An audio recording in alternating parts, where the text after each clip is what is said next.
Airtel payments bank अब नाबालिग खातों की भी सुविधा दे रहा है। एसबीए ऑनबोर्डिंग यात्रा में निम्नलिखित स्क्रीन हैं, जिनमें नाबालिग यात्रा और सामान्य एसबीए यात्रा के बीच अंतर होगा। पहली स्क्रीन पर एसबीए प्रवाह में रिटेलर नाबालिग के लिए सहमति हाँ का चयन करेगा और फिर सामान्य एसबीए प्रवाह की तरह आगे बढ़ेगा। नाबालिग की आयु 10 वर्ष से अधिक या उसके बराबर होनी चाहिए। अगली स्क्रीन माता पिता की सहमति वाली स्क्रीन होगी। ग्राहक द्वारा मोबाइल नंबर और ओटीपी दर्ज करने के बाद अभिभावक की सहमति स्क्रीन खुलती है, जहां रिटेलर माता पिता का मोबाइल नंबर लेगा और उसके बाद माता पिता की सहमति अनिवार्य होगी। माता पिता के मोबाइल नंबर पर एक ओटीपी भेजा जाएगा। रिटेलर माता पिता द्वारा साझा किए गए ओटीपी को दर्ज करेगा और नेक्स्ट पर क्लिक करेगा। माता पिता की सहमति के बाद सामान्य खाता खोलने का सिलसिला जारी रहेगा। खाता चयन स्क्रीन पर रिटेलर माइनर सेविंग्स अकाउंट का चयन करेगा। यहां कोई अन्य खाता विकल्प नहीं दिखाया जाएगा। अब एक नाबालिग प्रवाह में 3 अलग अलग सिनारियोज हो सकती हैं।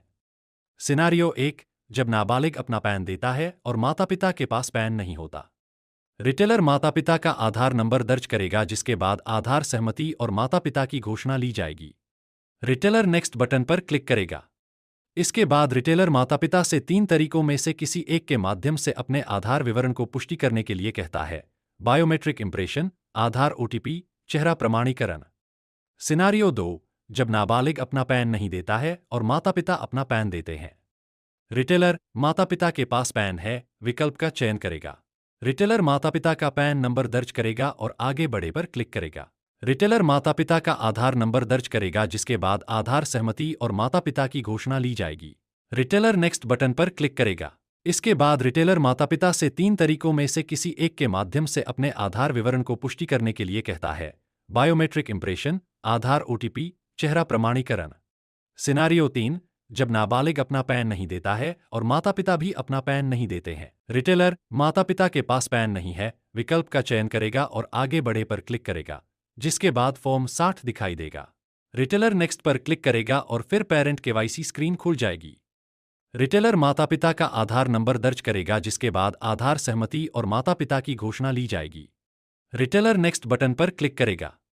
इसके बाद रिटेलर माता पिता से 3 तरीकों में से किसी एक के माध्यम से अपने आधार विवरण को पुष्टि करने के लिए कहता है।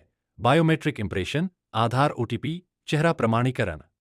इसके बाद सामान्य एसबीए प्रवाह पुनः शुरू हो जाएगा। रिटेलर ने नाबालिग से अपना प्रमाणीकरण करने को कहा। रिटेलर एमपिन दर्ज करता है। रिटेलर को यह जांचना होगा कि क्या ग्राहक डीबीटी सीडिंग में रुचि रखता है। यदि हाँ, तो डीबीटी प्रवाह लागू किया जाएगा, जिसके बाद नाबालिग खाता खोलने का अनुरोध प्रस्तुत किया जाएगा। यदि ग्राहक डीबीटी प्रवाह में रुचि